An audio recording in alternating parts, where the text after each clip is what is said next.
We're live. Welcome. Hi. Thank you. Now we're live. So I know you're probably used to back when it was episode 66 you did when we were terribly connected with technology.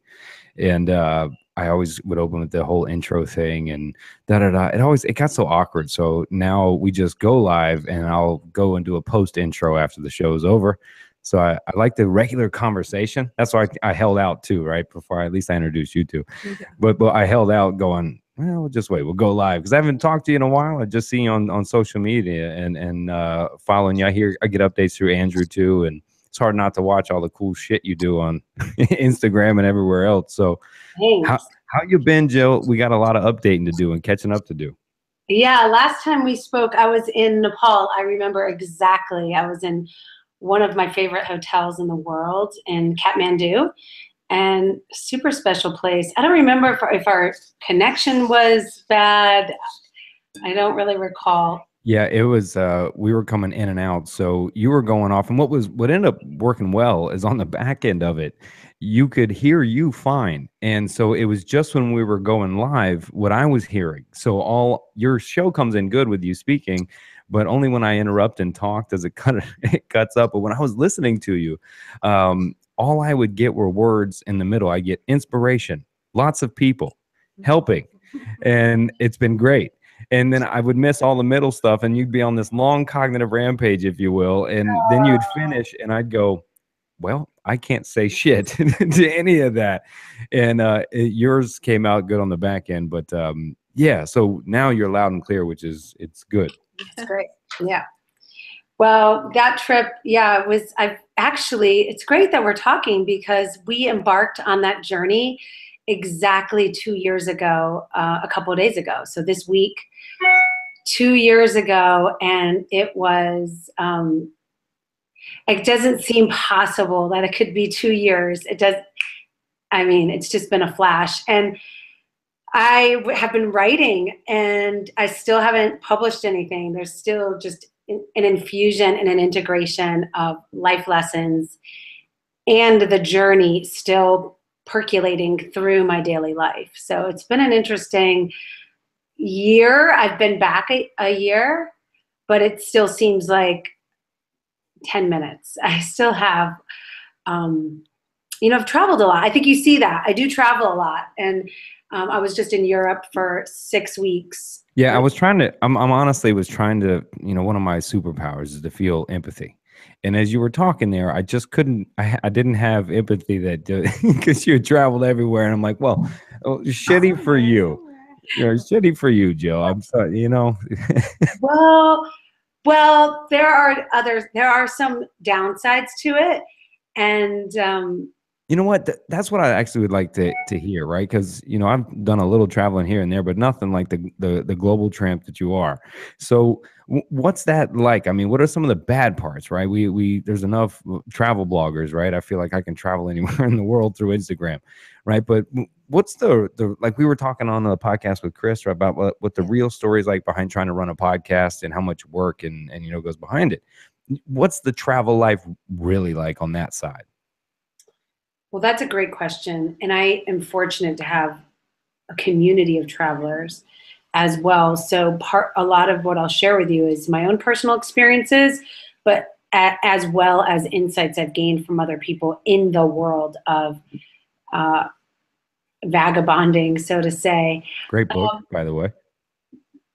What's that? That's a great book, by the way. Yeah. So, I have to say, for our family trip, which was incredibly inspiring and wonderful, there weren't a lot of negatives.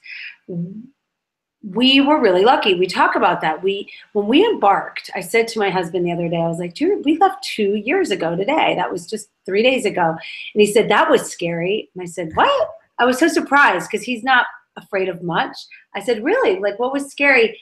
And he's like, well, we had no idea what the shit we were doing. We had no idea what we were doing. What was the itinerary like before you get into the other part, the other question? What was it? You know what I mean? Because people listening, if they haven't listened to the first episode with you, right, they don't really get the extent of how it's actually a tribe traveling, etc.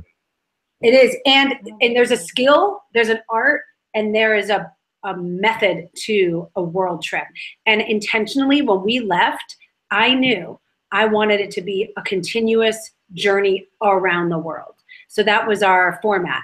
Some people travel and they go back and forth. You know, they'll do like a few countries or they'll stay somewhere and they might come back home. I knew, and part of it is a sacrifice. So when I say it's a challenge, there are things you're always going to quote unquote miss or make choice about. So I knew going in, I was missing my partner. She's somebody that started as a volunteer for me almost 5 years ago. She's now the executive director of the nonprofit I started. She's worked with me for 4.5 years. I knew I was missing her wedding. I knew I was missing Christmas with my family for the first time in 40 years. You know, there were things going into it that we chose to go around the world without stop. So with that, there are ways to do it. And I talk to people. I could have a separate business just consulting on world travel because there really is a science. In fact, I spoke to a woman last weekend who's going to embark on a trip, and she had a lot of these questions. Some people do a round the world ticket. We did not want to do that because we wanted the flexibility of adding or changing countries. Yeah. So the biggest thing I say to people is have an anchor. And I had 2 anchors. We sat down as a family. There are 4 of us, so it's not all about me. Although I definitely had some strong opinions of where I absolutely wanted to go. So I created this conversation with our family. What are your non-negotiables? Right? And when you start a relationship like you two, you have to talk about your non-negotiables. What are your non-negotiables? Oh, that's so key because that's really what it comes down to in the length of the relationship. And so many people skip right over it, right? Because you just say, here's all the positives. We lean on that, right? Instead of leaning toward the hard conversations, right? You don't want to mess up whatever the beginning is, or so you don't have the chat. But when that's important, right? Is going, look, if this line's crossed, this isn't negotiable, this doesn't change, right? If we're good here, then we can, move forward. Absolutely. And so I had my heart set on Bhutan and Madagascar. Like, couldn't be like more different. They were they seemed like they were in some part of the near part of the world together. Not at all. 2 extremely difficult countries to get to with very unique challenges, of course, to travel in, and unique. And most people haven't ever been there. So of course that appealed to me. And then, our daughters had a couple places, although they were a little bit more open. And my husband was actually very open. He didn't have any non-negotiables. I also added Tokyo to that because I'm in the middle of doing the 6 world major marathons. So we kept. Yeah, well, all right. So we're running marathons, opening nonprofits, have the institution. I already know about the documentary. You're traveling through it. We have non-negotiables, and I'm going to take my 2 beautiful daughters and my husband, and we know nothing, and we're going to travel around the world for 2 years. Yes.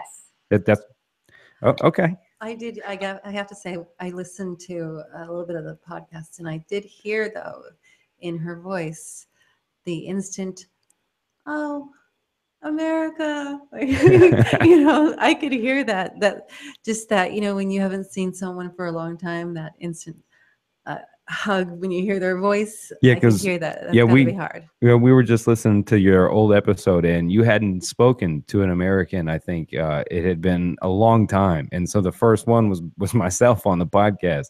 Oh yeah, that's what she was referencing. Is you could hear it though when you did seem like you really missed kind of being home. I've had that voice myself before, and I was listening to her, and I was like, oh, she misses home. That was gonna be my question to you. Actually, is when you feel that way, where do you feel is really home? Well, that's a good question. You've gotten 5 questions now and not the ability to answer any of them. Okay. Well, no, actually, it's so great that you took me back to that place because we were in Nepal and then we were heading to India. And then we went from India to United Arab Emirates. And in India and United Arab Emirates were total add-ons. I mean, you think of it, people spend, years desiring to go to these places. And we're like, oh yeah, let's add India. Oh, we didn't think we'd add India. There, might as well stop by. Might as well go by. And after India, I was like, Lord, I really wanted a taste of America. And then we went to United Arab Emirates. So we're talking Dubai and Abu Dhabi. Could not be more different from India. I mean, with the opulence and the shopping and the malls. I went to Lululemon, which is, I've been an ambassador for years. And that's when I got that right after I spoke to you. So it was probably about 2 weeks after I spoke with you that I got that little infusion. And that was the closest of all the way in the world. That's the closest I felt to home. Because even though it's an Arab nation in a way, and very unique in their dress and their attire, the consumerism and the capitalism was alive and well. So we got the little taste test there for the States, and then we went to Madagascar, which was as remote as you can imagine, and the most difficult place to get to, and once there, even more remote. And that was, walk me, what's the difficulty? Are we taking horseback places? You got to swim across a river? So I will tell you, we were talking about the challenges of travel and the planning. And the beauty of what we did is we hired a guy. I call him my guy. We hired a guy. I got a guy. We had a guy. He was our guy. He's part fixer, part travel agent, part friend. Like, he was just this guy that we could call and change. Part-time MI6. He's her. You got it. Whatever you need, Jill will be at the airport waiting for you. He could not get us out of Madagascar. We got stuck in Madagascar. And that was sort of my biggest fear, was like, oh, not only the inconvenience of it, but like, really, I don't want to be stuck here. I was done. Once we were done with Madagascar, we were done. And they took our bags off the flight. They're like, nope, you're not leaving. And it was really crazy. So the challenge with Madagascar, and like I said, I was running the world while I was traveling. And it was, there were a couple places I really couldn't run or shouldn't have run, and Madagascar was one of them in the city area. And we had another fixer there, a friend of a friend who owns a mine. He owns a gem mine, big time gem mine. He's from the US. So he hooked us up with one of his people, which is really the only way to do it with children. And this guy, a friend of mine, has been going to Madagascar for 11 years, and he wouldn't even bring his kids there. And he said, I really don't recommend it. I really wouldn't. I wouldn't bring my daughters. I don't, I'm just telling you how it is. And yet I still had this pull because there's really good kite surfing there. So we met some families on this forum, and I just decided I want to go. I still wanted to go, and we went. So he arranged for us to have his fixer, his friend, pick us up. And he said, don't run here. It's the only time I was told, do not run. And so when I say it's challenging, you take a flight to this really remote part of the country. So they do have flights, but they're not reliable. You cannot rely on these flights actually happening. So maybe they'll go, maybe they won't. Maybe you'll be stuck there for a day or two or three, maybe not. And so we got there, and we were in this very remote. And that's when you take this boat, this like long boat. There are no cars to get to where we were. And you just show up. It's a wet landing, and it was epic kite surfing and beautiful and remote and wild. Well worth it. Really well worth it. In fact, that's really one of my daughter's favorite places. And it was a challenge. Nobody speaks English. One guy did speak English there. I speak some French, so we got ourselves along fine. But I mean, we're talking like major critters, big, crazy bugs, not like Florida bugs. I've lived in Florida for 9 years, and I grew up there. So it was wild and beautiful. And when you say you're moving around the world, right? You're not staying. You're kind of going. What kind of time frame? How long did you stay in Madagascar? And did you kind of keep that same structure as you moved on? No, that's a great question. And I think that's part of the beauty of people do it in different ways. And we were quite flexible. There were some places, because I had that anchor of that Tokyo Marathon, it had to have us in certain places up till that marathon in a region. So the race structures then on each continent that you were going to, each country you're going to, kind of set the pace of where you were going. Yeah, there was that. Now, I only did 2 marathons because I'm doing the 6 world majors, but I didn't do them in that whole calendar year. I only did Tokyo and then another one in South Africa. I was supposed to do one in Bhutan, but I ended up getting the stomach flu. And that's another thing. So the girls were homeschooling, which you already knew that. We talked about that, which was hell. So that determined some places where we'd stay. Sometimes we would be like, okay, we're near a city. We're going to end up just being here for 3 days straight and literally barely leave the hotel because we could get Wi-Fi to catch up. So we would do, a month of schoolwork within a 6-day period or something like that. So there were places that we just wanted to check out, like Vietnam wasn't also on our plan, and we ended up going, but we just tagged that on for 8 days. And we did Madagascar for, I think, 9 or 10, which was enough. I mean, it's obviously we didn't see everything, but some places we were in Southeast Asia for 6 weeks. We were in Indonesia way longer than we really wanted to be. Did you get stuck there? Was it harder to get out again? I mean, that was probably one of the more disappointing places, and for many reasons. We had just gotten wrong information, basically, like, oh, you've got to go. It's so great. It's so amazing. And so we thought, well, this will be a good place to just settle down and get a bunch of schoolwork done with the kids. And it turned out there was next to no Wi-Fi on these islands. We were on these Gili Islands. And so we were in Indonesia, I think a total of 5 weeks. And yeah, some people just love it. They love it. It's like their goal is to go to Bali or go to Ubud and Gili. I'm glad, but those are the Instagram travelers, right? You get that cool picture of that one place. You're like, I always want to go there. They walk out there for like 5 minutes, take the picture, and then blast back in. And go back. Yeah, and there's some beautiful places and people. It's just, it's not like the Instagram photos. I mean, the rice fields and the rice paddies are amazing. The Gili Islands for maybe 1 or 2 days, not 12, would have been fine. I did end up getting certified in free diving, which was pretty epic and amazing. And I dove more than, 60 feet, free. Nice. Free breathing, deep dive, rescue people from down at 60 feet plus. That's awesome. So that was cool. I love all that. I got, before you jump past, you were talking about a place that had basically no EMF, right? No Wi-Fi, etc. In the different places you traveled, did you notice, it's kind of an open-ended question, right? I'll just leave it open to you. Kind of a difference in like a physical health, a mental health of like the community or the individuals you met? Or, did you hear people in certain places not or talking more about depression, anxiety, or where you didn't hear any of that at all? Can kind of compare, if you will, kind of all the different cultures you saw, but kind of walk that mental health and physical health line. That's a great question. And I do look at cultures from a wellness perspective. I would say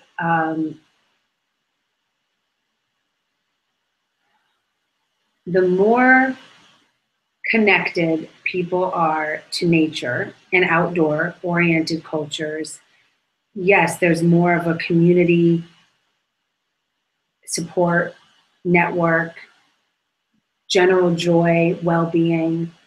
And I would be more in rural places.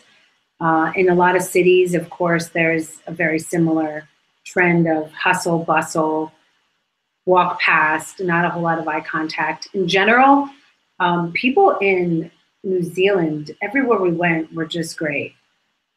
I've been to New Zealand. That was actually the way that I felt. Like everybody was very, very kind, and it's just like I didn't feel like I was imposing when I asked questions. It was they were all like very welcoming. Yeah, a general overarching community-oriented support system, joy, ease. I would say, so, okay, I work a lot with women and girls, and so I'm always looking at that. Yeah. I think it's it's a tough question for me to answer without. You generalize for sure. It's a generalizing question, but and it's also based on 15 days of observation of being in the country. But still, that first takeaway. But I do like the focus you're headed though. It's like on girls. That's what you're focusing. That's kind of what you're looking at. That's who you develop, etc. So for me, if I look at it through there, no, I saw a lot of sad girls who are quiet quieted in a lot of the, some of the countries I went to, specifically Indonesia, Nepal, India. Not a lot of smiling, enjoy, hardship, pain, perhaps even anger. And yet, I tend to see the individual. When the girls and I were when we were in Gili Islands, there was a young boy, and he lived in a cardboard shack with his father.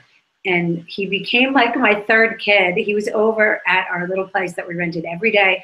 I would go out snorkeling, and 5 minutes later, he'd be like swimming after me, and he just followed me everywhere. And his dad was just, he didn't even have a mom, which was unusual. His mother was actually from the islands, I think Aruba or something. Maybe she was Dutch, and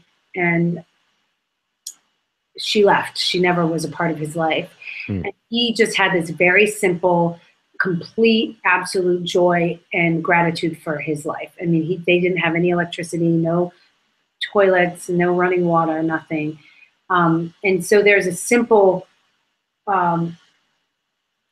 he didn't have anything to compare hardship to. Like, he just had a really simple, happy way of being. And so I saw there were individuals more so than a whole culture. But like Dubai, I couldn't even wrap my brain around that one, or the United States. Let's try. Let's try. How was it? Was it way too city-like? It was. I do have to say, actually, one thing I loved about it was the safest I felt running. I had a long couple runs there. And even though it was city, it was clean. I didn't get followed by anybody. Just by the cameras. Well, from what you know. Yeah, maybe that's true. Yeah, it's not the early 90s anymore. They don't have to walk around behind you and have the guy trotting around 2 corners around. No, but I mean, I was followed, like in India when I went out running, I was followed by a pack of guys. What the fuck? Oh, yeah. I mean, I would have never, if I knew that now, I would have never gone out on that run, but I had to finish it. Like, I was already out there. There was no going back. But women just didn't run. And we were not in a tourist area. I was with my friend who is from India. So we went to some very remote places where, we did not see other tourists or visitors. Well, that's another point about travel, right? People look at it as this big glamorous thing, going to those islands and places you named before, and they don't realize how dangerous it can actually be traveling like that. Yeah, and people were great in general, and what I had to worry about more running around the world was dogs chasing me than people. But does your perspective change on dogs now? Yeah. Yes. I mean, so I run for freedom. Like, I am a sex assault survivor when I was 15. So I didn't ever run in cities or like go off on my own. I grew up with like the Central Park jogger fear, like, because I'm from Connecticut. So I was like, that's what happens to women who run, and that was tied into my psyche around having been assaulted. So this was huge for me to go. Dude, you didn't say that shit on the last podcast. Now I'm tying in the metaphoric and the literal symbolism from why you choose running to run around the world. And so, okay. You were holding out on that first podcast. You left that out, and it's starting to come together now. Well, that is why this was a freedom journey for me personally, because I did learn, for instance, going back to the question about general people's mental health, French Polynesia is beautiful. And we went to 5 islands there, and I ran on all 5 islands. And there is just a real simple beauty. And the same in Bhutan. Very similar, idyllic view from the outside looking in. But I can't go to a place and not think of generations of historic genocide or oppression of a people or the culture, so to say. So that is present in French Polynesia. So I don't want to be naive to say, oh, it's so beautiful. It's this, island nation. oh gosh, you gotta go. It's just gorgeous. Yes, it is all that, but there's this other side of like the real roots of the Polynesian culture. If you start to read into it, that that was really stymied, you know, and really repressed from full expression. It's coming out again, and there's more authentic expression of the culture, of the island culture, the original island culture and traditions. But you know, that was removed systematically when the French came in. So I can't, and I know I bug some of my friends when I travel with them because I see beyond, and I get a download. I love having this conversation. I had a conversation with a friend the other day, and she didn't understand. We stayed at a place this summer in Austria, and I don't know if she understood, but I said, I have a bad feeling. I had nightmares all night about the Nazi occupation in this place that we stayed in. And I couldn't sleep. It was getting flooded with the cultural unconscious, and I could not sleep, and I had anxiety, and there's something about this family here that had a role in it, and I don't know what it is, but I have it. So that's what I get when I travel, and it's a little deep, and it's a little crazy, but it's true. So running through these places, I would get these downloads, and I would just have to trust them, like I'm safe, it's all good. When I was in French Polynesia, I was running through crazy island, little, you know, we would say almost like a commune, but they're little local villages, you know? And sometimes people would come out and they're like, you know, who is this howly woman? Like, who does this? Like, people don't just run, you know, at 5, 6, and it's humid as hell and it's hot. So I'm running it, you know, in the dark. I'm starting at 4 or 5 in the morning. How many miles did you end up running? Oh, it varied. I think I started when I was in on the islands there, maybe 8 to 10 miles, all the way up to 18. No, I mean total. When you finished how many miles did you end up running? I should have logged that. What? Oh no. You didn't log how many actual miles you ran around the world? No, you know why? I kind of like took a vacation. I was working so hard. You're like, I'm not doing fucking numbers at all. I'm doing 26. I hate numbers. But you know what's funny that you asked that? Because the first maybe 3 marathons I did, I logged every hour. I was anal about it, right? Yeah. And I knew every time.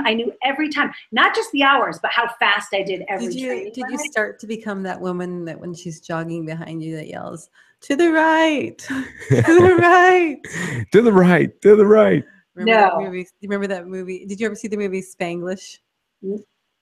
If you have the runner, what's her name? She's You're talking chick flick. I'm way out. Yeah. I'm way out. I'm not even in on this conversation. Basically, this female is obsessed with running to where she's kind of just like forgetting about anything else, and she's running down the street going to the right, just kind of disregarding. Telling everybody to move out. Get out of my way. Exactly. So I think what it sounded like is you just loosened up. You finally just said, wait, I'm still doing basically a running budget and I'm out here just trying to see the world. So you just kind of let go of it. I hardly used my watch, which I used to be extremely attached to and anal about. I had some dodgy moments, like besides being chased by dogs, you know, you've got to reach down like you're going to throw rocks. You have to do it. You have to do it. Okay, so are you verifying that the defense against a rabid dog chasing you is to turn around and fake a rock throw? Yes, you have to. Okay. I have the same response when they say stand up and say, go bear, go bear. I've done it. I've done that to mountain lions too in the wild. Let me tell you, that was probably the best advice I got. The best travel advice I got before I left was, if you are being chased by a dog, you need to reach down, and it has to be fast. It's got to be that like jerky movement. And there were a couple of times where I actually grabbed rocks because these dogs were not backing off. And when they pack, that's the worst. And they packed in Indonesia a couple of times. They were really, really protective. And then one time my closest scare was in French Polynesia. And thankfully a man came out and finally got his dog because that dog was coming after me. Oh, shit. I actually had to do that move that she's talking about, the Akasha, that move the fake with the coyotes. One time when I was hiking the mountain. There was two coming down, and it was like right when you see them, I did that jerk, like right, like gonna grab something, and then they bolt away like you're gonna. Yeah, but the coyotes are so smart too, and dogs are wolves too, right? So all they are is just a little bit smaller wolves, and when they start packing up, whether it's coyotes or dogs in Indonesia, I'm getting a little nervous. I think we got like a new conspiracy theory, the end of the world, that man's best friend actually destroys him.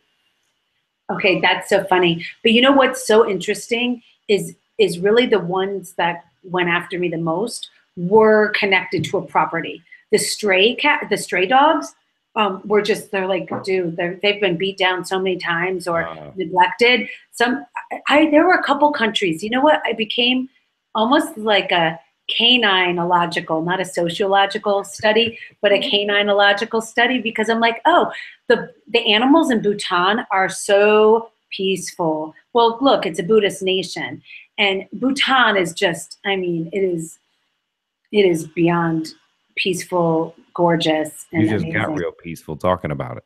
I loved it. And that was a heartbreak for me, because I was 6 days after the Tokyo Marathon. I was really feeling great, but I've never been able to run a marathon within a week of another. And I felt great. And I got the stomach flu, so I wasn't able to run it. And so I did another one later, which was fine, in South Africa. Most people are like, I'm going to run a marathon once in my life. She's like, I've never said that. She's like, I'm pissed I didn't get to run the one right after the other one. Oh, I know. I'm going to do London. So that's my 5th of the world majors. I'm doing London in April. And I'm super excited about that. And I always felt like I would do Paris and London in the same week. I haven't looked at when Paris is, but that still could. You got to go back and track the mileage. You got to, and at least add up the marathons. And the world trip, you mean? Yeah, on the whole world. And as you keep going, I mean, keep the ticker going. And, it's a lot of steps there's so much built into why you do it, for almost kind of a middle finger going, I'm safe. You're not going to make me stay inside and suffer from the trauma I experienced as a kid. Yeah, but I think that she was trying to do it to where there's no tracking, where it's totally free, where there's no limits. And am I right? Or Jill, am I off? Yeah, it was the first time in my life I went on the feeling state of running, as opposed to the end goal, the end game. Which, what I love about your book, I've been reading it, and it's something that you said about creating. I wrote it down because I loved it, and I say the same thing. People say, oh, you don't find inspiration. You create experiences and you don't wait for them, right? Yeah. To create experiences and not wait for them. I love that, and I use that a lot. I mean, I say that to people all the time, especially as a yoga teacher. You'll hear when I go to other yoga teacher yoga classes, and I hear them, find your breath, or find your feet, or find your inspiration. Or my therapy clients are always like, I want to, find my passion, or I want to find my love. And I'm like, fuck that, dude. Like, create it. You are in the driver's seat. What are you finding out there? Like, I have to admit, I did do yoga for a while, and I was actually, I would be in cradle position or whatever, and I was craving for the instructor just to come and touch my back. When they pick like 2, maybe 3 people in the class to come over and they push your back. That's what I was craving. Yeah. I love assist. It's the best. But feeling, instead of, it's really being in action, and I think you get this, is instead of finding or waiting for it or discovering it, it's like, feel your feet, feel your breath, create, express now what you want. Yeah, that stems off another cliche that people say is about finding yourself, and probably in that same chapter I talk about, go find the nearest mirror, there you are. Now that you found yourself per se, let's do some shit, right? Yeah. Let's move. And so we do wait for experiences. We sit back and, well, I talked about the internal and the external locus of control in the last podcast, about whether we're destiny. We think we're predestined in what we're doing. The exterior controls what we're able to do, or if internally we go create those experiences. And I mean, the best experiences for me have been that first one, that second one, right? When you don't know anything about it, right? When you're like, oh shit, I don't know what I'm doing here. I'm just getting on, and I don't know, made feel it's okay to be dumb or not good at something, right? And start something. And those are experiences. That's how you go create them. Yeah, I did take issue a lot with the people talking about finding purpose and finding passion, as if it's fucking hiding from you. Like you said, as if it's not a hide and seek game here, nor will you ever prove it. You can't prove this is your passion, purpose, etc. There's no light that goes on, right? You find things, you create those experiences. That's kind of where I was going with that, which was I was not able to find what they were like implying for me to find, to where I would just be distracted. Instead, I would just be going, maybe they could just rub my back. You know what I mean? I couldn't find what they were looking for, or, for me to center, or, you know what I mean? Like maybe if they come spot you, you'll be able to have the right position that'll give you the ohms enough that align you to find the magical place. That. Yeah, I was like, yeah. Well, that's the thing with yoga too. That makes more sense. That does make sense. Where is if it's too out there, like people literally say, I was just in a yoga class today, so I know people will say, find your feet. It's like, what? Like, no, feel your feet, press them into the floor or the mat, root down through the toe ball mound, the outer pinky toe, your heel. So, right, you're creating a physical connection that becomes the foundation for that discovery. I still think that there's a blend, as a psychotherapist, as a group facilitator, there's a blend of creating and then being in flow or in partnership, partnership in this conversation. We're co-creating this. I'm not just waiting for you to do everything and you're not waiting for me to do everything. We're in creation. So part of it is allowing things to unfold. And for this journey, this trip, it was a really beautiful experiment. And when you're having an experiment, there's nothing wrong. And I think if people lived that way more, they're like, hey, this is an experiment. It doesn't have to come out a specific way. People will be more open to trying new things because there's not an end all be all or a pass fail. Yeah, we have to, I like that, because we have to, so many, we're enforced to create this image of what we've made, what we've become, especially parents too. I talk a lot about it too, that you don't have to act like you got it all fucking together. You don't have to put on the show in front of them that you've got to figure it out. Matter of fact, your kid will probably respect you more if you're going, hey, man, I'm going through some shit this week. That they can relate to them. We're actually training them. But I think society, ego, right, trying to make up for things, we do try to put out there a lot that I know what I'm doing, right? I know where I'm going. I got this figured out, I think there's some quote that says the one that definitely doesn't know have it figured out, thinks they have it figured out. Oh, that's a physics thing. Yeah. One who thinks they understand physics definitely doesn't understand physics. Same idea. If you think you got this life figured out in some perfect, way, then I think you're fronting. And you're right, though, Jill. People could admit that and go like, hey, I'm just doing this for now, right? I'm trying this right now, or I'm doing, it doesn't define you anyway, right? What we do or what we wear or say, right, doesn't define us. I definitely love but how do people get through that, right? How does somebody get through that?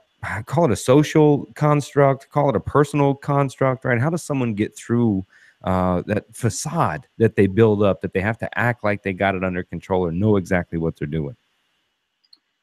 It's a great question. And I think you already get it in that you do this work. Is we talk about training, say we'll talk about this marathon thing, training for an event, training for a running event, doing yoga. It's a practice, right? Training is a practice to get to the next level.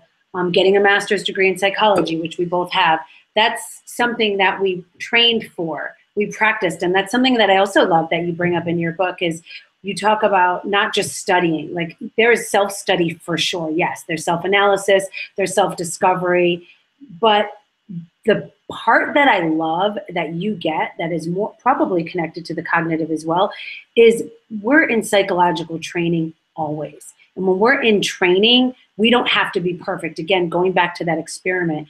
So it's working with that, the fulcrum of humility and accountability. Humility and accountability in all of our relationships. So if it's with parenting, for instance, which was at once very exciting when we were on our trip, and then it's sometimes like pure hell because there was no escape. And I wrote it, actually just shared again my blog, one of the most important blogs that I wrote. I'll share it in the Facebook group, your Facebook group, but how family travel transformed me, because I had a lot of outs when I lived in Florida and I was practicing. I didn't even see my family on Wednesdays. Literally, I left the house at 6. I didn't come home till 9 at night, seeing clients, yoga, practice, everything. That I was really intentionally put myself in the practice of parenting, and yet also taking accountability for the fact that I didn't know what the shit I was doing. And I'm a psychotherapist. I used to teach parenting classes. I was like the best parenting educator, you know, in my practice before. I was awesome before I had kids. I was really good at teaching people how to be a parent. Well, my mentor that lived down there in Naples, Leo D'Anibal, as he said, I say it still many times, is with all things cool, calm, and benign, I'll solve anyone's problem unless it's mine. Yeah, right. I love that. Say that again. He said, with everything cool, calm, and benign, I'll solve anyone's problem unless it's mine. Right. Yeah, he'd hit me with that because I would have an issue in my personal life, and then I know I'm killing as a therapist in there, and then I'm walking out and going, I can't figure this shit out. And he'd look back. He was always so calm, and he'd look back and he'd tell me that little rhyme, and I'd go, fuck. And he'd say, now, how about that? And I'd just have to walk out, you know, because it's true. And, you know, his measure, Jill, for me, it's so scientific. It's really not, but it made sense to me, right? Is, you know, if you're the person that everyone calls, right, we're less emotional. He would say it's 70% wisdom, 30% give or take emotional when a friend is coming to you with what to do. When it's ourselves, that flips. We become 70% emotional, 30% intelligent, and then we don't know what to do. And then he would say the mantra to me again. Love it. Yeah, I love that. But again, it's that accountability and willingness to be humble in the face of, I don't want to say mistakes, but being out of integrity, for instance, knowing that your best self didn't come out in a conversation, or if it has to do with parenting. Last year was a difficult transition. We left Florida. We moved back to Boulder, Colorado. Our kids were starting over. They were starting over in many ways, obviously as young girls, and one going into 4th grade, one going into 6th grade. They'd never been to public school before. They'd only ever been to very small private schools in Florida. So different culture. We'd just traveled the world. Their study habits and structure was obviously off. And then, you know, being in partnership too, like it was tough. And even coming back from this summer, we were gone for 8 weeks. 8 weeks. Was there a difference? Say when they test in, right? I'm going to guess they were way beyond whatever grade they tested in personally, but like that difference, I would like to say that I don't think they couldn't get it. I just think they weren't poorly structured. I think they were properly structured, trying to think and be creative on their own and learn along their own. And I mean, maybe as a little kid traveling like that, you'd be scared of a bunch of places, but was public school scarier than Madagascar? Right. To the little ones? That's such a good point. You know what? That's a really good point. And the truth is, I wish in some ways, this is going to sound totally whacked and maybe a little warped, I wish they were a little bit more scared by the world. Mm-hmm. They are like wild-eyed open. They are not afraid. I mean, they're like, Abdullah's so lucky. He gets to do whatever he wants. I mean, I'm like, is this seriously backfiring on me? They think the little boy who lives in a cardboard shack surrounded by garbage with like a dirt floor, and he literally like gets food maybe like when somebody wants to give him food. And you know, but he's sitting there, little boy's reading his Quran, like his dad's nowhere to be seen, and he's like reading his little Quran on his own, on his little milk crate, you know, on the floor with his trash, you know, desk that he made. But that's, my kids are like, he's so lucky, he gets to do whatever he wants. I'm like, really? Like, they're, you know, they truly just think he's lucky because he's free. Well, that's kind of counter to what you hear a lot of people say, right? Is let your kids travel and see how good they really have it, right? And see the world, and they'll see that and come back and appreciate it here much more. That's kind of the exact opposite. Yeah, and then they're, you know, we're in Nepal, and it's like freezing out. You know, we're in the mountains, and we've been trekking for days. And yes, they trekked for days. They trekked for more than 10 days. And we're out, and there are these kids. And I don't know if you've ever been in Nepal, but every little kid there just has, you know, rosy red, chafed cheeks from the cold air and runny noses, you know, mixed with dirt. And I think most of the kids that we encountered, if not all, had never, ever, ever had a shower in their life. And I'm not exaggerating. They would just get bathed down with like a towel, or like in the water that comes out of the little faucet in the ground, cold water. But so my kids are like, you know, we get to this place, they're not speaking the same language, and they're running around with like a wheelbarrow, and that's their chariot, and they're having a blast with these kids. So yeah, they are not afraid of different, they're not afraid of dirty, they're not afraid of chaos. I wish they were a little bit. I mean, there were times where I just had to be like, dudes, stop going to the fucking bathroom in India. Like, there's a lot of girl crime. There's a lot of women and girl crime in India, as you know. And, you know, we were with our Indian friend, and that was the only reason we went to India. Is a really good friend of ours from Dubai is like, oh, this guy, you've got to go. He started this really cool company called Moto Monks. It's open heart, open mind, open road. And they do these really soulful motorcycle tours through the Himalayas, through the Indian Himalayas. So we hooked up with JP, and, you know, this guy was like, no, you are family. I'm not taking your money. And he took us all over India, like not tourist India, all over really back roads, really cool India. And so we'd be going to these little dabas on the side of the road, not, you know, really probably where we should have been eating. And ironically, India is one of the few places I didn't get gut sick.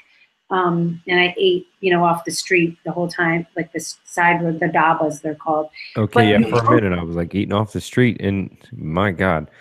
Yeah, it was, but you go to these bathrooms, and the girls, I would forget, you know, because you just get so used to, we were having such good luck and such safety that if they were to go I started to have to go to the bathroom first and figure out where it is, because most of the bathrooms, men and women go in the same area, and they could have easily just been taken out of the back side of so many of these dabas, never to be seen again. So, and they're so comfortable and they feel safe in the world that I really had to start to say stop without making them freaked out. Yeah. To say, you're not going to the bathroom alone, or I'm going first, I've got to figure it out, or. Yeah, that's scary. Just awareness, like, and trying not to make it a scary thing, but make it around awareness, and without making it scary. But well, yeah. I think the reality needs to be said too, because a lot of people, they, like you've already mocked it too, which is easy to do, right? Says, I just love to travel, you know, and I want to go here, and all they do maybe is see the blogs or the ease of it and what it's really like, and they joke about how it's, you know, an adventure to be had, right? And those words get lost really about what you're really doing. I mean, the sickness itself, right? I mean, just dealing with the different foods, where you're going. I mean, your whole microbiome has to change, and then it has to change again in another place. I mean, did you struggle with your biology trying to catch up with how you were eating, or did you just eat what was local? How did you kind of cover the food spectrum? How'd that work out? I mean, I know you said you got sick a few times, but. Well, I really only feel normal now. It's been a year. It's taken me about a year.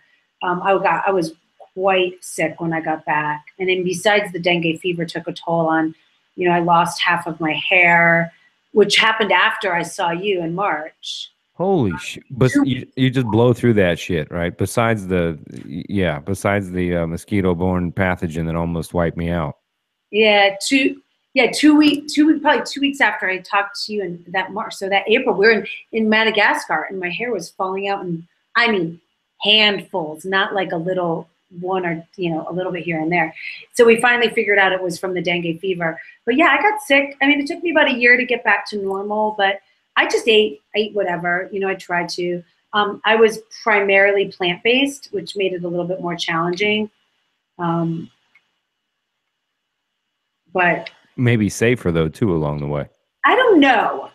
People say you mostly get sick from the fruits and maybe from the vegetables. I have to tell you, when I started eating eggs, because I wasn't getting enough food because I was training, I think I figured out after a few months, I was just eating my eggs too runny and I was getting sick all the time. So even in really nice places. Gosh, that's so dangerous. Oh, and I do it all the time. And now I know I can't do that. I just stopped eating eggs completely and I stopped getting sick. I probably had salmonella a couple of times, which is what it was more than anything. Yeah, too many Rocky movies. You were cracking them and then downing them and going for a run through somewhere in the middle of nowhere. Yeah. And I mean, they were cooked, but they're like seriously sunny side up. I love them runny. And it was just a bad idea. So lesson learned, but it's such an easy thing to get in every country, right? So I was like, okay, forget being vegan for now. I'm running, I'm training a lot.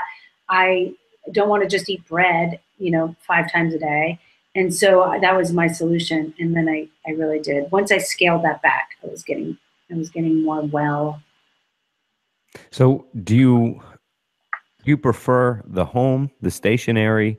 Now that you're in Aspen, you're starting to now suburbanize. As that begins to happen, I'm sure you have your adventures and you're out, but would you take life on the road like you did for 2 straight years as a continuum? Or if you had to choose, or stationary in a place, knowing the neighbor, not going anywhere? Okay, first I'm in Boulder, not Aspen, but... Oh, I said Aspen? Yeah. My bad. But I have to tell you, that's a tough question. I am not what I call I'm domestically dysfunctional and disinterested. Just a bit. It's not my passion. I love to travel. Do I want to do around the world continuous again anytime soon? Not really, but I would go somewhere else for an extended period of time soon. This is working right now, but it's only working because I have trips that are planned in. I don't know if I lead wellness adventures. I still do my kite surfing, paddleboard yoga, and yoga retreats. So I break up. Which will be on soon. Yeah. So kite surfing is so new. That's my new thing. I'm just watching it. I was talking about it, and then you pulled up on Instagram, doing the thing, and I'm like, I didn't know she actually did that. And I'm thinking about wanting to try it, get into it. The other surfing I can do, but I don't know. There's something about doing that I want to try. I think that was the inspiration, as well as that guy that was doing that in front of you at what was it, New Smyrna? Yeah, it was New Smyrna. New Smyrna, yeah. It's great, and I love it. And so I've got trips. I have 2 trips coming up, one in December, one in March. So those keep me, it's funny. Those are like the anchors. You'd think of it's the opposite way. People think of their home as the anchor. Mm-hmm. My planned trips and adventures are my anchor to sanity. So, but yeah, I've got a long history in Boulder, so I do feel a sense of place here and connection. And I do love the mountains, but yeah, I'm going to California actually next week, and I'm going to serve. I'm going to support the Napa fires. A really good friend of mine is there, and going through a very difficult time. Her brother is dying and ill, and so he's been ill for a long time. And so I had already planned to go out and see her to support her, and now the fires are happening, and I was supposed to be, I think I told you, I was supposed to be in Florida for my board meetings for my nonprofit exactly when Irma hit Naples. I was supposed to be there. And so I never went. I had 6 days of lots and lots of meetings. And then I went back and forth. Should I have gone? That's my community. My nonprofit is still there. I should have gone and served. But I really was getting the message we're good. We don't need anybody more down here. There was a lot of good resources happening. But with California, I'm not going to let that one pass now. I was supposed to be there, and now I'm still being called to go. Yeah, so We were talking about it last night. You know, I've experienced a lot of things in my life, from bullets whizzing by my head and card totals and some other movie stuff. Yeah. But I've never been like a house fire, right, or a car fire, right. I've driven by them, right. You live in Florida long enough, you drive by big brush fires, but just hearing some fire guys and firefighters and men and women talking about how scary it actually is when the wall of fire, how it can sneak around you. You can be on one side and then the wind blows, something else sparks, you're trapped by it, you know. I mean, my brother's actually out in Anaheim, so it's not quite affected him directly. They've canceled a few of his football practices, etc. But I mean, that kind of heat, fighting something like that, and a lot of love out to those that are trying to save people's homes. Yeah, I've never experienced anything like that either. Just the drive-bys where they're just close and you just are running from it, but never like directly.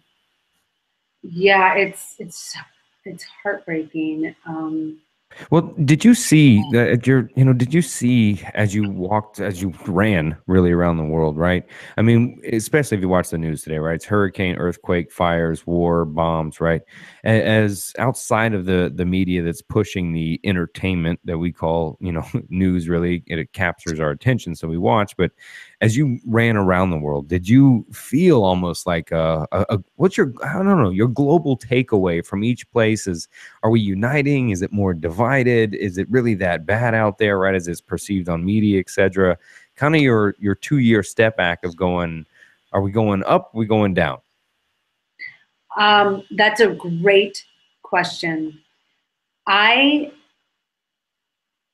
general, I feel like the world is safer than what our media portrays, and people are kinder, more generous, more curious, and relatable than what the U.S. media portrays. I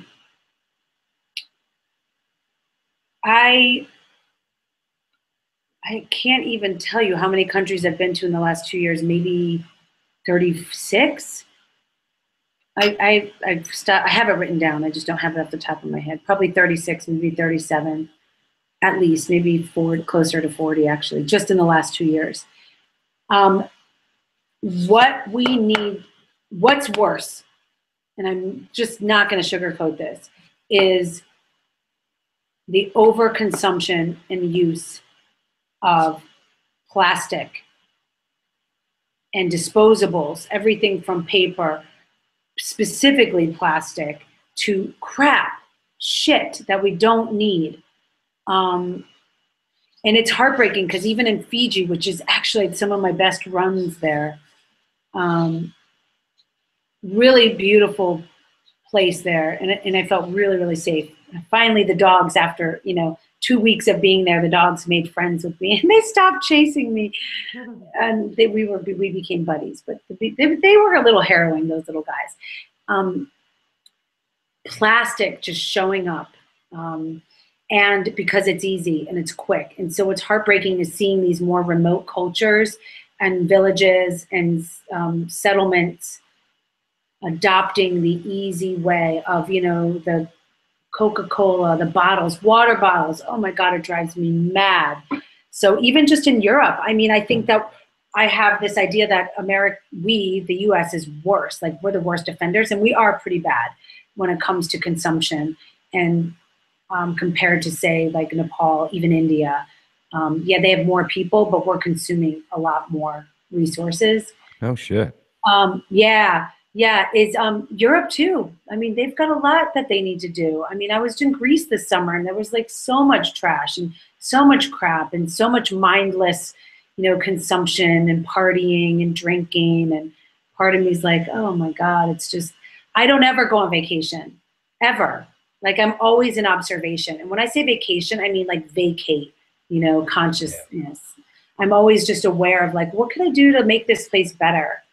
When I do my retreats, when I lead my expeditions, with my Wellfit Girls nonprofit, with my company, or even with friends, I'm always like, hey, what can we do to contribute to make this a better place? Whether it's, bringing our own water bottles and not buying takeaway, stuff, even on that small level. We just sailed through the Greek islands, and that was amazing because I felt like it was a more eco-conscious way to go through, that culture. What countries are you seeing most of that change, right? You hear a lot of things coming out of Denmark, Sweden, et cetera, right? Turning biodegradable everything, no more waste or trash. And I, I think it's interesting you do point out that, you know, you're running out in nature, you're seeing all that, and the takeaway from that, I maybe would have put trash at the bottom of the list as something to expect, you know, as far as anything else. But the impact that has, I've only been a few places, but I'll never forget being in Dangriga, Belize, and seeing probably a 3-4 story mountain of trash, and it became the centerpiece to the town, of which like the roads were on, and I can't unsee that, you know, and that's what you notice, right? Sucks. Yeah. Yeah, and it's interesting. In a lot of places, yeah, you see that. Then you see burning, and then, you know, that's a challenge. It's like, okay, well, at least they're burning; it's not piling up. But then the air quality is real crap. So, you know, my challenge is running places. Also, exhaust and just like cars. I mean, Vietnam was crazy. I mean, I for real, like, that's the only place that I ran that I'm legitimately lucky to be alive and not having been hit by motor scooters and cars, because pedestrians are last on the list. They do not have right of way ever. In fact, I think it took me a couple of days to realize I was intentionally almost mowed down by once a truck and another time a motorcycle. And when I came back from the run, I said to the little boutique hotel we were staying at, they're Vietnamese owners, but one of them actually is from the U.S. But he went back to Vietnam and he was raised in the U.S. and came back to Vietnam with his wife. And so it was great because we really learned a lot about Vietnam through him, because he's Vietnamese, but he had an American upbringing. And so I was like, I didn't want to be offensive, but I was like, okay, what the hell is happening here? These people are trying to kill me. He's like, well, actually, yes, quite possibly. He's like, don't run on the road anymore. But to me, it was like safer because the side of the road, the shoulder was like uneven, and I didn't want to hurt my ankle. I didn't want to twist. But I was like, oh, I'm like legit not going to survive if I actually run on the side of the road. Like no bike lane. Yeah, and that was the only place my daughters and I laughed. The air quality is horrible. Like I legitimately wore a mask because where was I? Oh, I was getting close to the marathon. I was like, oh my God, I don't want to get bronchitis. I have asthma, and yeah, the air quality is terrible. So some of that is really hard. Some of the places are really getting it right, like Bhutan. It's a carbon negative country. It's not carbon neutral, carbon negative. Like, that's amazing. And it's one of the smallest countries in the world, and they're eating up carbon. They're planting trees. South Korea has also done a great job with reforestation. So there's hope. I have to have hope. I have a little bit of ecological grief. So when you ask me when I'm running the world and I'm looking at all this stuff, I have a hard time where it used to be like, oh, I want to be safe in my person because I don't want to be assaulted again. Now I'm like, oh, I take it to like, stop fucking with Mother Earth. But I'm no longer a victim. I want to be part of the solution. So I'm super connected to, you know, brands that are talking about this stuff, nonprofits that are actually making a difference, talking to people. I talked to a lot of nonprofits while I traveled. So I created a lot of hope for myself, you know, so there's great nonprofits everywhere I went, even in Madagascar, doing some great work. This woman, she is from Canada, actually, a brilliant woman. And she is starting a great nonprofit in Madagascar. So I feel like the hope lies in these grassroots movements, and it's happening. Well, that's creating your own experience, you know, is going out there, seeing it. And then, well, we were talking in the beginning, right? The people asking about, I want to find my passion and purpose, right? You went out, created experiences, and in those experiences, your purpose for the moment, if you will, hit you in the face, right? You found something that made you enthusiastic. You got more competent about it, had more experience. I mean, that's where it's birthed, is in creating those. And you're certainly have been creating experiences. Yeah. I went, and you know what, going back, I just think I would love your support in this, and just creating this conversation is really inspiring people to travel and live through this, like a source, this inner source or the intuition, right? It's like resourcing from your source. And when I say that, I mean like getting that download, like what does this place really feel like? And I don't want to diss a place, because in every single country, there's the best and the worst of everyone and everything. We know this, we know that cultural genocide has happened. We know that women have been subjugated. We know that men have, been bred for war, like everywhere. You could look at the good and the bad everywhere. But for you personally, a person to tap into like their deep connection to a place. And that's what I love. And that's what I've really become good at. And I think doing something like running, or say being in flow, whatever it is that gets you in flow. For me, it might be running. For you, it might be surfing. Also, it is for me with kite surfing. I'm completely in flow when I'm kite surfing. And I'll just kind of like download this feeling, this experience of a place. And I'll know if I want to go back there. Vietnam, great kite surfing, no interest in going back. And I don't want to say anything bad about it. It's just, it didn't resonate with me. Perhaps it was because people were trying to mow me down when I was running. Perhaps there were a few other things. It was intense, and it was the only place my daughters, and this is just a funny story, but it'll give you a sense of the chaos. My daughters and I had a really long day doing homeschool. So we'd stayed in this really nice hotel, which is ultimately what we had to do a lot to get their schoolwork done, is just to stay in this like badass 5-star hotels that cost a shitload just for the Wi-Fi, because we couldn't, get good Wi-Fi anywhere, and Yep. And even in amazing developed countries like New Zealand, if you were going to a coffee shop, you were literally paying every 30 minutes to get another code for the Wi-Fi. So you're paying, and it's awkward, and the Wi-Fi's but anyway. So we'd stay at these hotels. So we're in Vietnam, Saigon, and I said to the girls, "There's a beautiful park right up there. I saw it when we were driving in. We're going to do 3 hours of schoolwork, and then we're going to walk to that awesome park. I'll get a good workout in. You guys will play. It'll be really fun."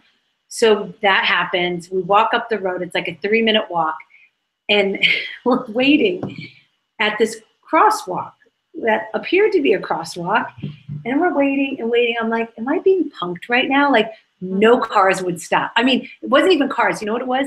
Scooters, hundreds. And it was like 6 lanes in one direction to cross that way, and then a median, and then cross another 6 lanes of just mass wall of scooters, right? And I'm like, well, at some point this has to stop, right? And I'm looking and looking. We waited for 15 minutes. And I'm like, how do people cross this? Like, the park is right there. Like, I can't believe we can't get there. So finally, I'm like, nobody's like coming up and offering any advice, and we're just standing there, and the girls are like, "Mommy, are we gonna go?" And like, I don't know, this is not safe. Yeah, So I played Frogger too much. No way. and I finally look at this dude, this local, and he literally is. This is how you cross. You walk, scooters are just going by, and then you walk again. Scooters are going by, and then and it took him like a good 3 to 5 minutes just to cross the first. I was like, oh yeah, hell no, this is not happening. And the girls were like, what? I'm like, sorry, nobody's gonna stop for you. And that was Vietnam. Like, nobody's gonna stop for you.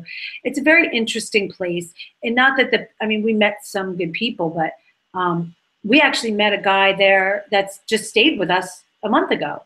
Really cool guy. He's become a friend. He's become actually we've seen him twice now since then.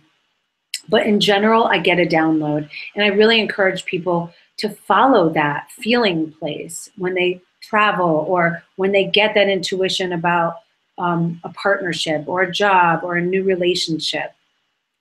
Yeah, to walk us out, actually, that's a good connection to the last question, unless you have something, Patricia.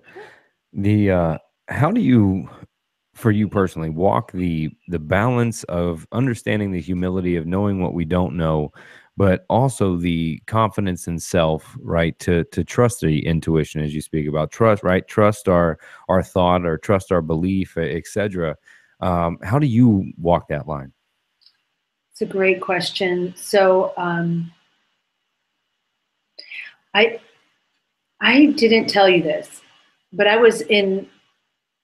when I got back last year, I was in a PhD program, and this is sort of like a great humility story, because I always thought I was going to get my PhD, and then I started my business, and I was like, well, this is my PhD, learning how to run this business for 7 years and being in action and starting a nonprofit.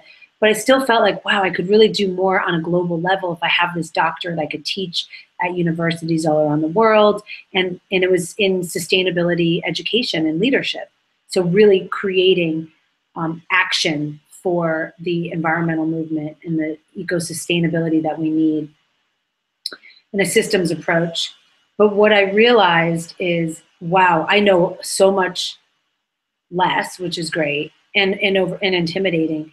But what's really changed for me in the last year with Donald Trump become president, and this is just real for me, is we are so opinion based, and the way he speaks is a real aversion to me, and it's put my own self in line, in check, where I don't just speak from opinion as truth anymore as much. We can all own our own experience, but when we start to speak our opinion as truth, I think we're in dangerous waters and dangerous times. And that's something that he does a lot. Like he doesn't know what he doesn't know, and he's not humble to that. And a lot of places where we're going, it's just people's opinions. It could be, oh, climate change isn't real. It could be that's an opinion. It could be whatever. Think of another big ticket item that is out there in the media today. So I just think that we have to speak from our own experience, be open to other people's experiences, and connect from there, and have a true ability, a true willingness, and a curiosity, a genuine curiosity to learn. Yeah. Oh, man, look at me. I'm the idiot with the phone on. Through other people's lenses as well. And that's from a cultural place and from a personal place. Well, I agree. I think people, they forget they want the respect to be able to say, hey, this is my opinion, I'm allowed to have it, but in the same turn aren't able to then understand that, well, then so can someone else. Someone else is also allowed the same freedom that you're allowed to express what your belief is, what you're living. You know what I mean? It's having global awareness and global perspective. And yes, traveling the world will give you that sense of humility and that awareness that we know so much less than we think we do. And yet not. I think that you've really shown, though, how much respect you give to each country that you visit. Like, that's the vibe that I get from her. Just every time that you've spoken about where you've been, you're talking about the culture, not about like what beautiful sight you have to go see. You know, you're actually wanting to experience the way that they actually live. Yes, I appreciate that observation, and that is true. And it's not I just think that we all have different places that we resonate in, and some people, and just trusting that and knowing that, and then following the passion. And it could be, it's where in following that passion of where you light up is where we're going to most be of service, and where we're going to shine, and where we're going to have longevity in that shine. Yeah, there's one more thing that actually came to mind before I let you go, Jill. Is what I've gotten the most emails about 66 episode is, well, when you can hear it, is in the beginning when you talked about selfishness, and you had a certain approach to that selfishness where people were telling you that you were selfish in the beginning, etc. And your response to that was rather of a cognitive rampage, and it comes out chopped up sometimes, but it's the most comments or emails I've gotten about that email, right? And from that interview, I remember a lot about how you sort of answered it, and it's something I reference, right? We all have like our card catalog where, you know what, this lady Jill Wheeler in 66, yeah. When I start feeling like I'm being selfish, right? When I start having that self-guilt attack of going like, I can't be selfish, or that's selfish, or even accusing others of being selfish, just for old time's sake, if you would, and maybe for new time, link that same idea before you left, when you did change everything, when everyone told you were being selfish, and now after traveling the world, being through all that, and what's the definition still, and how does someone approach that if they're being told they're being selfish? What's the look on that? Well, I think that's so interesting, because I don't know if I referenced it then, as I called it selfist, right? Did I talk about that? That selfist, selfist. And it takes that stigma off of being selfish. And it's so funny because I was just at this women's leadership conference last weekend called Emerging Women. And one of the women, I've never, ever, ever in 15, 20 years heard anybody use that word selfist. And her whole talk was about selfistry, the process of selfistry, and how you really have, she was an escort. Her talk was from being an escort to a monk to like a leadership, to a leadership coach or something, where she talks about to the journey of selfistry and how really in order to be part of the we, and I do believe that it's a continuum too, or it's actually a circle, it's self-fulfilling, or it's a cycle. You know, we have to be connected to our self in a way that's true. We talked about the passion and that longevity in order to become a part of the we. So I really feel like for me, I stepped away from my practice and I left a lot of my clients in order to contribute to my family. And I had to overcome probably mostly my own judgment about leaving my career and leaving my clients and starting over again. But I'm coming from a much calmer place, a much more present place, because I've fulfilled the personal and family needs now. I actually sleep better, I perform better, I connect better with my clients, because it's not a us or them, meaning it's not like me and my family versus what my clients need. It's actually a cycle, it's in balance. Yeah. So we have to be connected to the self and fulfilled, or we're completely depleting. And the we isn't getting the full I, the full part of you. The family's only as strong as the weakest and most unhealthy link. Right. And so that goes into the life work as well, the career work. So I'm just launching back into my full career again as a therapist and transformational leadership coach. So it's, well, where can everybody find everything? You know, the outs, right? Tag it all. Where do they find you? How do they get you as or become your client, etc.? Yeah. Yeah, I love that. Yeah. Well, you know, I'm in love with my trips. With my journeys are the best. Where I'm really excited about supporting others, people who want to get into the retreat business. I'm doing consultations for people who want to transform their personal or private practice into more of a retreat type setting. Immersion's my specialty. Can you tell? That's why I do these huge expeditions and these long journeys.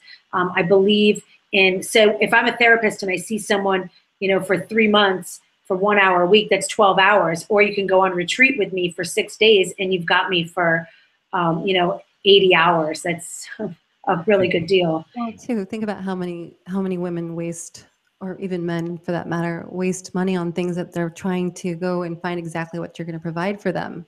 But it's not that one-on-one experience, you know? I like to kick in your front door. Why go once a week for 8 months when I can? I'm a preference. You know, the change can happen like this. It doesn't have to be this drawn out process. I agree. Transformation can happen in a moment. It's a choice.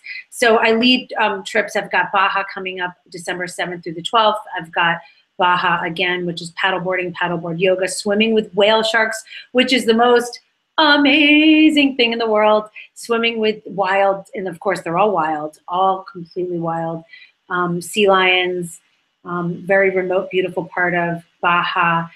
That's also in March. And then I do custom trips to Peru, the Philippines, Greece, Baja, Costa Rica, everything like that. Find me at Wellfit Institute on Facebook, Wellfit Jill Twitter, and Instagram. My website is Wellfit Institute or Jill Wheeler. They both link. And I just started a private group called Wellfit Wednesday.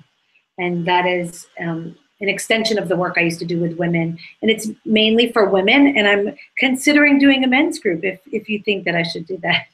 Yeah, I think the crossover is good. I think the Boy Scouts have even crossed over now. So I think you can pretty much do groups of anybody. Yeah. I love it. So that's what I'm up to. And online coaching and counseling is also a big part of my practice. That's the future. That's where it's at. I'll just stick to being the podcast counselor. That way, well, I hope I can't get sued, but I can just run my mouth and I don't have to get paneled by any insurance company. No, I can just keep talking, or I just keep interviewing people that are doing that kind of thing and try to help out that way. You're doing amazing. I love this. I love what you're doing.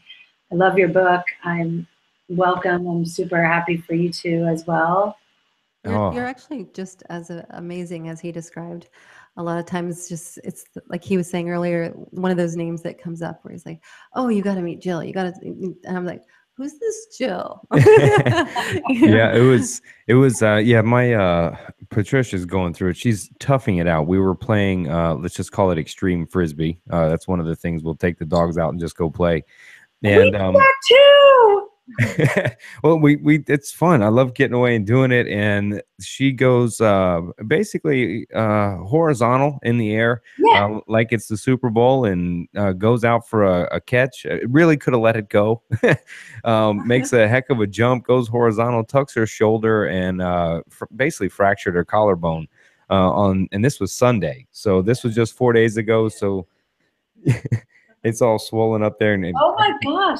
She's supposed to wear the arm sling thing, but she's not doing it. But yeah, so I've been a little bit out of it in pain. Yeah, the pain's getting her, and there's no pain pills going around Cognitive Rampage. So let's just say we've had more organic, holistic approaches to dealing with the pain. Too bad you're not in Boulder, because we do have some natural, there's a great herbal apothecary here too that does really great pain rubs as well.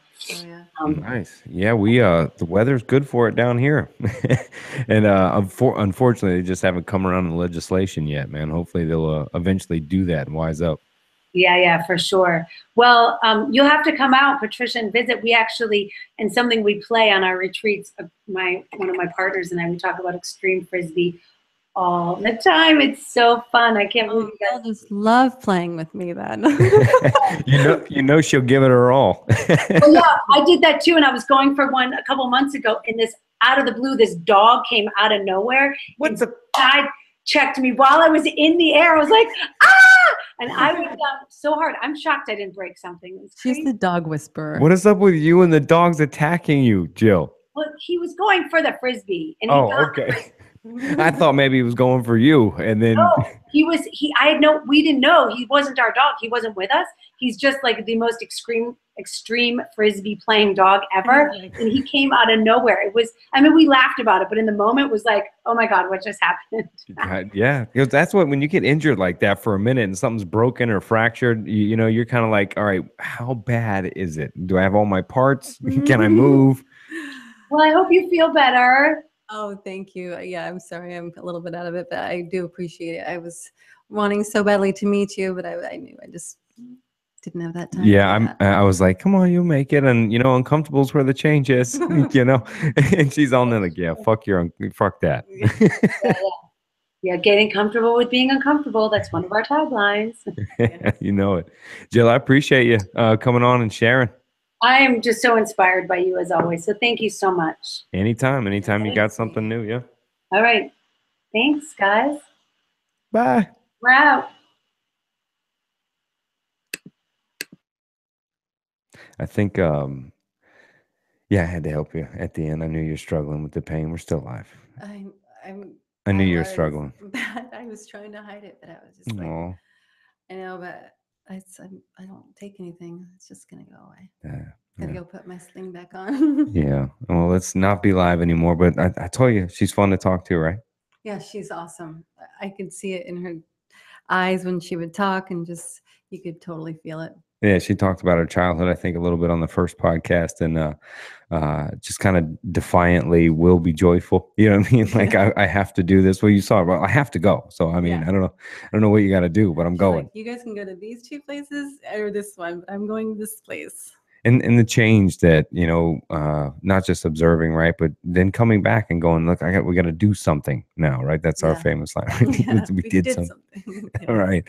And it's inspiring too. And that's why I wanted to hang out. And actually, it was great to finally hear this time without interruptions of technology. Skype jacking it up last time. Yeah, well, I was just a bad connection. She was in Kathmandu last Oh. time. Literally, when people are like, "Oh, what are you in Kathmandu?" She's like, "Yeah, Yeah. actually, I fucking am." Right. Yeah, but it's that's what I'm saying, man. The traveling around the world, man, it has this romantic push on it about what you do, right? And when you really hear, right, or when you really do the traveling, and you're like, "What the fuck?" Because when you went to New Zealand, you were like 10, and I'm done. I'm ready to go home.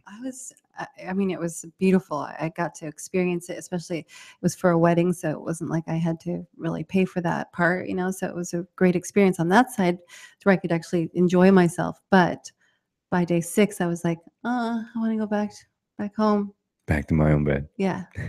Yes. It is. Well, when you travel, you'll learn. We've driven across the country, you and I, and got to experience that. That's something, I guess, I think you tell any relationship that, right? If you want to see if you can get along, just get in the car with only a few things and a dog or two, or and take off, and let's see how long it lasts. I think that's probably one thing that actually helps it when there's something else that you have to like take care of together. Oh, thanks. Well, it's a distraction. Whatever keeps if the there's- attention away from you. Well, when you start counting those lines on the road, you're like, you get the dog. It's not. Yeah. It's no longer about boredom or just about excitement or whatever. Because I'm talking about the times when we came back when we were, worried about the weather. Yeah. The driving through the weather is terrible. That's nerve wracking. But I think if you feel like if somebody is out there and you want to travel or whatever, I guess you go to that place, go experience it, because the short term pain of the experience of travel, as long as you're not kidnapped or taken away, because that shit happens. People are like, that's just the movies, it's not real. I'm like, yeah, it fucking happens. Yeah. It's for the safety issues. If you do, at least short-term pain. You either know, like she knew, hey, short-term pain, I've been to Vietnam, not going back, but I know, right, the short-term pain, Right. not that it's that much pain, not ever going to a place, but having that experience, creating the experience, because then at least at least and you don't look back and go, hey, I could have been, I should have been, or I would have done. Yeah. I agree with you on that. I'm not one of those that says I wish I wouldn't have done that. Except this podcast right now is your shoulders in complete pain. I know. I feel like a serious, like there's a well, you toughed it out. So I appreciate you sitting with us, and just everybody know I am here. So if I come up missing tomorrow, she did it because I injured her for making her sit on the podcast. So I'm just getting my I have witnesses, maybe. Probably not anymore. All right. Well, appreciate y'all listening. And actually, I have a serious Adams Rampage coming up. The notes are full. I'm going to enjoy this weekend. So off the social media as much as I can. The spring's on Sunday. Yeah. Get to hang out with my daughter. Get to hang out with some sun. Get some sun with my daughter, some of my friends. And the dogs. Yeah, the dogs too. Right. And shout out to my boy Juan's little daughter. We'll be at his birthday Saturday. Get to hang out there. But it's good to be back home, and glad you could come with me and meet my friends in my home and in my place. I love it. I love it every time I get to meet somebody new. It's got to be back. But watch this, radio guy. Remember, October 21st, I will be in Windermere, Florida. No, that's so terrible. That fucking host guy, man. But yeah, seriously though, October 21st, I have the workshop. It's 10 a.m. to 3 p.m. here in Windermere. Actually, the address has been put up there. And if you can't afford the ticket, just tell me. Just shoot a little email. Hey, just a little difficult right now. I don't want money to be a reason you can't come learn some things. Look, that's not a miracle pill. You're not going to show up and I go, here are these 3 steps, you'll be rich and mentally healthy. But if you're really looking for a knowledge in a different way and to make a change, just hit me the email. Say, hey, I really want to come, but I can't afford the ticket. And don't worry about it. Well, you just walk through they'll take care of you at the door. You'll probably see Patricia's face at the door. I don't want that to hold anybody back at all from change. So there's probably a little bit of opening. I don't know how many people I actually watch. I'll get like 100 people and be like, hey, I can't afford it, and come, and then no one fits. We'll stuff everybody in the room. But that is October 21st. Go to adamlowry.com. You can buy the tickets there. If you're a member of the Tribe of Change on Facebook, there's a password. It's posted on there, but if you can't find it, just hit me up. I'll give you the password, and you get $50 off the ticket price. Or if you bought a book as well, if you're not a member of the Tribe of Change and you come to the event and you purchased a book, it's also 50 off. And if you can't afford it, come anyway. Knock on the door, we'll let you in. Yeah, not come anyway. Come learn something, bring somebody even. I mean, split a ticket, right? I mean, split a ticket with somebody, put +1, or if you can't, simply message or email. Just say, hey, I can't right now, because $100 can go a long ways in certain people's families and lives, man. I know it's hard out there. So especially if you're in the transition, right? If you're dealing with shit, you're in the middle of addiction, depression, like fuck, $100, that may mean something. A lot. Right. It's a lot. So don't let that hold you back. Right. So for all those emails that I got that said, I love to go, but my money's strapped. Well, I'll see you October 21st. Yeah. Again, the book's on Amazon. You'll hear that in the intro when we post this podcast. I don't think I have a producer. Do I have anything else I'm supposed to say? Nothing else. All right. Well, I can hear Steve in the background going, like us on Facebook, follow us on Twitter and Instagram. Subscribe on YouTube and be notified when we go live, and become a Tribe of Change member by submitting your email address on the website at adamlowry.com, LOWERY, and become a Tribe of Change member and have discounts to the store of shit we don't sell. No, yeah, we don't sell anything, so no need to go to the website and buy shit. That wasn't the radio voice that you introduced me to. No, it wasn't. But y'all, weekend time, get sun, get outside, and love you.